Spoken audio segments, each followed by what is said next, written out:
ओम शांति। आज बाप दादा के 25 जून 2021 के ईश्वरीय महावाक्य हैं। मीठे बच्चे, इस समय तुम बाप के ऊपर बलिहार जाओ तो 21 जन्मों के लिए तुम सदा सुखी बन जाएंगे। प्रश्न: ज्ञानी बच्चों को अपनी अवस्था ठीक रखने के लिए कौन सी आदत पक्की डालनी चाहिए? उत्तर: सवेरे सवेरे उठने की। सवेरे सवेरे उठकर बाबा की याद में बैठना यह बहुत अच्छी धारणा है। जो बच्चे जल्दी सोते और जल्दी उठ जाते उनकी अवस्था सारा दिन ठीक रहती है। अज्ञानियों की नींद से ज्ञानी बच्चों की नींद आधी होनी चाहिए। 10 बजे सो जाओ, 2 बजे उठकर बैठो। गीत मुझको सहारा देने वाले। ओम शांति। बच्चे सब सम्मुख बैठे हैं तो जानते हैं हम जीव आत्माएं हैं। यहाँ तो जीव आत्माएं ही होंगी ना। जब आत्मा को शरीर नहीं है तो नंगी है, उसको अशरीरी कहा जाता है। तुम तो शरीर के साथ बैठे हो। आत्मा व परमात्मा जब तक शरीर में न आए तो बोल न सके। तुम जीव आत्माएं जानती हो। अब बाप के सम्मुख बैठे हैं, हूबहू जैसे 5000 वर्ष पहले सम्मुख आए थे। बच्चे जरूर बाप से वर्षा ही लेंगे। जानते हैं हम अपने परम पिता परमात्मा बेहद के बाप के सम्मुख बैठे हैं। क्यों बैठे हैं? बाप से बेहद का वर्षा लेने।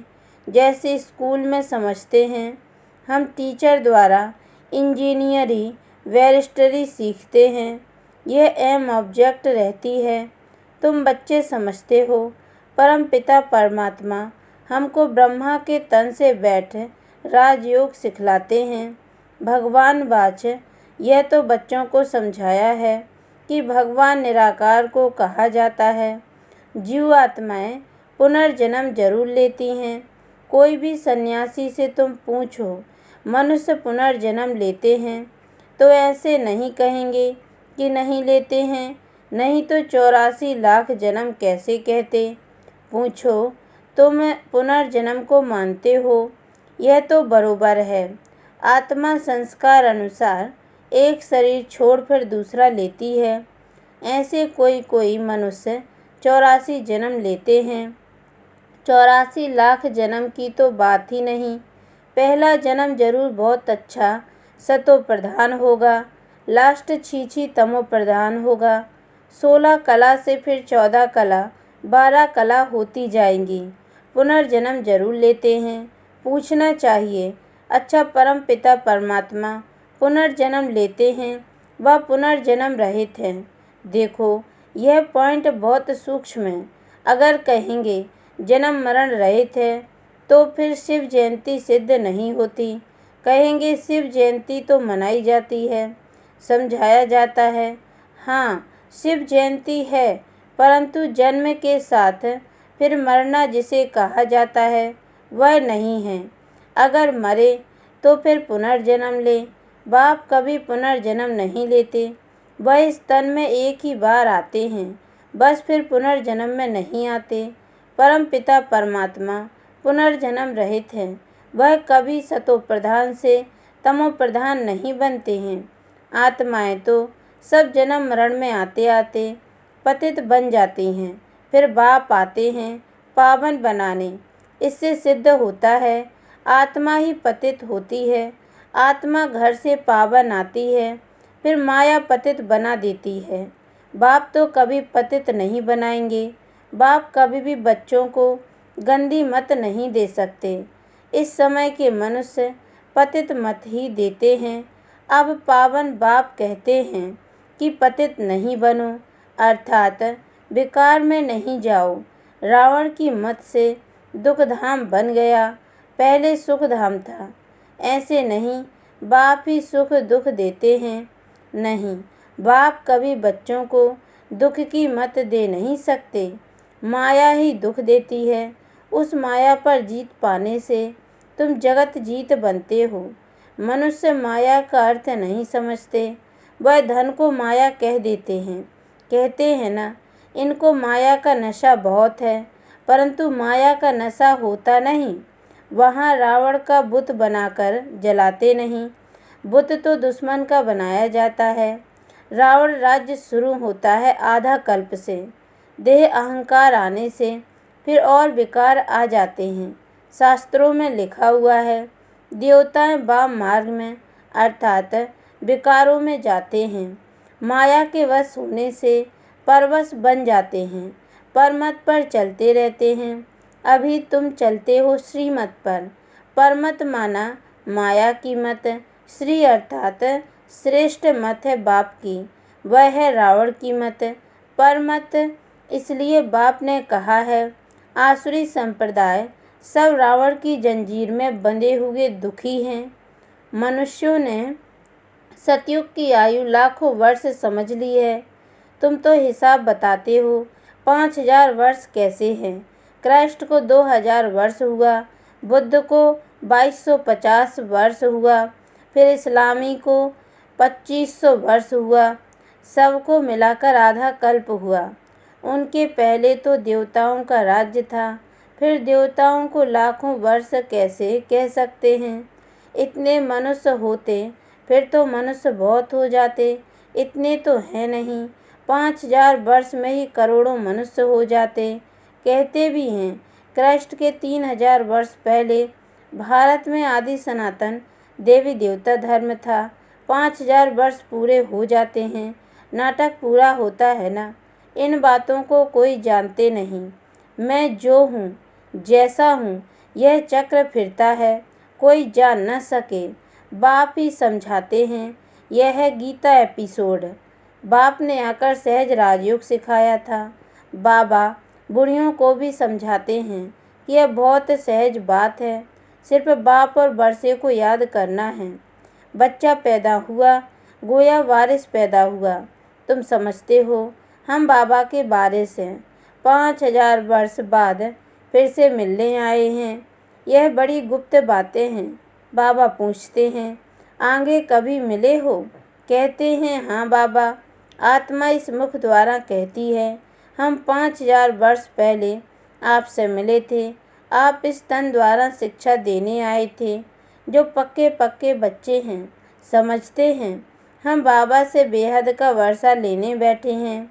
हम बेहद के बाप के बने हैं, ब्रह्मा द्वारा। बाप कहते हैं, मुझे पहचानते हो? मैं तुम्हारा बाप हूँ। तुम कहेंगे, हाँ बाबा। हम आत्माओं के आप परम पिता परमात्मा बाप हो। बाप भी कहते हैं, तुमको हमने स्वर्ग में भेजा था, वर्षा दिया था, फिर माया ने छीन लिया, फिर अब मैं देता हूँ। माया वर्षा छीनती है, बाप दिलाते हैं। यह अनेक बार खेल हो चुका है, होता रहेगा, अंत नहीं है। बाप के बनते हैं, फिर कोई सगे, कोई लगे, कोई सौतेले, कोई मातेले बनते हैं। कच्चे पक्के तो है ना। पक्कों को भी कभी माया एकदम जीत लेती है। बच्चे कहते हैं, बाबा हम जब तक जिएंगे आपसे वर्षा लेते रहेंगे। विकर्मों का बोझा सिर पर बहुत है, तो जितना तुम याद में रहेंगे उस योग अग्नि से तुम पाप आत्मा से पुण्य आत्मा बनते जाएंगे।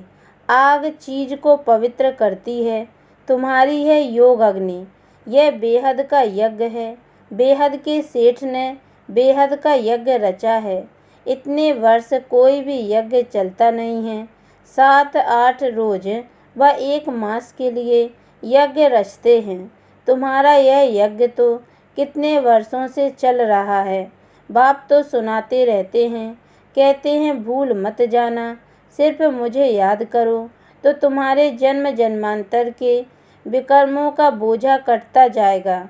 भगवान वाच, मुझ अपने बाप को याद करो, जरूर आया हुआ है तब तो कहते हैं ना। बाप कहते हैं, अब तुमको वापस जाना है। तुम्हारी आत्मा इस समय बहुत पतित है। अब तुम जानते हो, योग से हम पावन बनते जाएंगे। तुम्हारी तो प्रतिज्ञा है कि आप जब आएंगे तो और संग तोड़ तुम संग जोड़ेंगे। तुम पर वारी जाएंगे, स्त्री पुरुष पर, और पुरुष स्त्री पर बलिहार होते हैं। यहाँ है बाप पर बलिहार जाना। शादी में एक दूसरे पर बलिहार जाते हैं ना। अब बाप कहते हैं तुमको कोई मनुष्य पर बलिहार नहीं जाना है। तुम्हारी प्रतिज्ञा है आप पर बलिहार जाऊंगी। आप हमारे पर बलिहार जाओ तो 21 जन्म तुमको सदा सुखी बनाऊंगा। कितना भारी वर्षा है। श्रीमत से तुम श्रेष्ठ बनेंगे, यह भूलो मत। लक्ष्मी नारायण का चित्र भी घर में रख दो। हम बाप से यह वर्षा ले रहे हैं। बाप परम धाम से आए हुए हैं, परंतु माया चील भी कम नहीं है। सबकी बात नहीं है, परंतु नंबरवार है। कोई तो एकदम भूल जाते हैं कि हम बाप से वर्षा लेते हैं। यहाँ बैठे हैं तो नशा चढ़ता है। यहाँ से बाहर निकला और भूला, फिर सुबह को रिफ्रेश होते हैं, फिर सारा दिन भूल जाते हैं। 4-5 वर्ष रहकर अच्छी सर्विस करने वाले भी आज देखो नहीं हैं। कुछ अवज्ञा की है तो माया ने जोर से थप्पड़ मारा और चले गए। बाबा कह देते हैं चढ़े तो चाखे प्रेम रस, गिरे तो चकनाचूर। देखते हो कैसे चकनाचूर हो जाते हैं। बैकुंठ में तो जरूर चलेंगे, परंतु पद तो नंबरवार है ना। भल वहाँ सब सुखी रहते हैं, फिर भी मर्तबे तो है ना। स्कूल में मर्तबे पाने के लिए ही तो पुरुषार्थ करते हैं। ऐसे नहीं प्रजा ही सही, जो तकदीर में होगा। नहीं, इसको तमो प्रधान पुरुषार्थ कहा जाता है। सतो प्रधान उनको कहेंगे जो बाप से पूरा वर्षा लेने की प्रतिज्ञा करते हैं। यह घुड़दौड़ है, सभी नंबर 1 तो नहीं जाएंगे। यह ह्यूमन रेस है। तुम चाहते हो हम जल्दी शिव बाबा के गले में पिरो जाएं, तो उनको याद करना पड़े। सारा मदार याद पर है। माया विघ्न ऐसा डालती है जो एकदम रेस से निकाल देती है। तुम्हारी ह्यूमन रेस है। आत्मा कहती है हम बहुत दुखी हुए हैं, शरीर लेते लेते बहुत तंग हुए हैं। कहते हैं अब जाएं बाबा के पास। बाबा ने युक्ति तो बतलाई है। कहते हैं बाबा हम आपकी याद में ही रहेंगे। जितना टाइम निकाल सको उतना अच्छा है। गवर्नमेंट की सर्विस में भी 8 घंटा देते हो, ऐसे याद में भी 8 घंटे तो रहो। सृष्टि को स्वर्ग बनाना यह कितनी भारी सर्विस है। सिर्फ बाप को याद करो और सुखधाम को याद करो। बस ये 8 घंटा सर्विस करेंगे तो तुम पूरा वर्षा पाएंगे। ऐसे ऐसे याद करते करते तुम्हारे विकर्म विनाश होंगे। 8 घंटा इस सर्विस में दो, बाकी 16 घंटा तुम फ्री हो। जितना हो सके तुम घड़ी घड़ी याद करो। याद तो कहाँ भी बैठकर कर सकते हो। सबसे अच्छा टाइम तुमको सवेरे मिलेगा। सिंधी में कहावत भी है, सवेरे सोना सवेरे उठना, वही मनुष्य बड़ा गुणवान है। यह गायन भी अभी का है। बाप कहते हैं रात को जल्दी सो जाओ और फिर सवेरे सवेरे उठो। अज्ञानी लोग 8 घंटा नींद करते हैं। तुम्हारी नींद आधी होनी चाहिए। 4-5 घंटा नींद बस। तुम कर्मयोगी हो ना। रात को 10 बजे सो जाओ, 2 बजे उठो। शिव बाबा को याद करने से तुम्हारी कमाई बहुत है। तुमको हेल्थ वेल्थ दोनों ही मिलेगी। अच्छा 2 बजे नहीं तो 3 बजे उठो, 4 बजे उठो। फर्स्ट क्लास समय वह है, शांति रहती है। सब अशरीरी बन जाते हैं। उस समय सन्नाटा बहुत होता है। अमृत वेले की याद अच्छा असर करती है। बाबा बहुत करके रात को जागते रहते हैं। सूक्ष्म सर्विस में थकावट नहीं होती। कमाई से तो खुशी होगी। तुम बच्चे सवेरे उठ अपनी अविनाशी कमाई करते रहो। अच्छा, मीठे मीठे सिक्की लदे बच्चों प्रति माता पिता बाप दादा का याद प्यार और गुड मॉर्निंग। रूहानी बाप की रूहानी बच्चों को नमस्ते। और हम रूहानी बच्चों की ओर से भी रूहानी माता पिता बाप दादा को याद प्यार और गुड मॉर्निंग बाबा नमस्ते।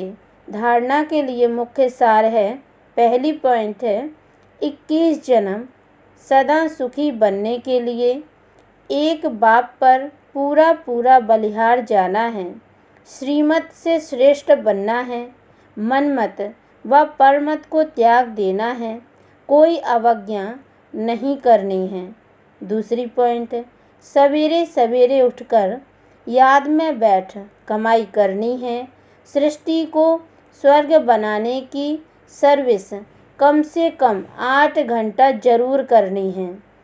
वरदान, देह के भान को अर्पण कर समर्पण होने वाले योग युक्त बंधन मुक्त भव। जो देह अभिमान को अर्पण करता है उनका हर कर्म दर्पण बन जाता है। जैसे कोई चीज़ अर्पण की जाती है तो वह अर्पण की हुई चीज़ अपनी नहीं समझी जाती है, तो देह के भान को भी अर्पण करने से जब अपनापन मिट जाता है तो लगाव भी मिट जाता है। उन्हें ही संपूर्ण समर्पण कहा जाता है। ऐसे समर्पण होने वाले सदा योग युक्त और बंधन मुक्त होते हैं। उनका हर संकल्प, हर कर्म युक्ति युक्त होता है। स्लोगन, सर्वशक्तिमान को साथी बना लो तो सफलता आपके चरणों में आ जाएगी। ओम शांति।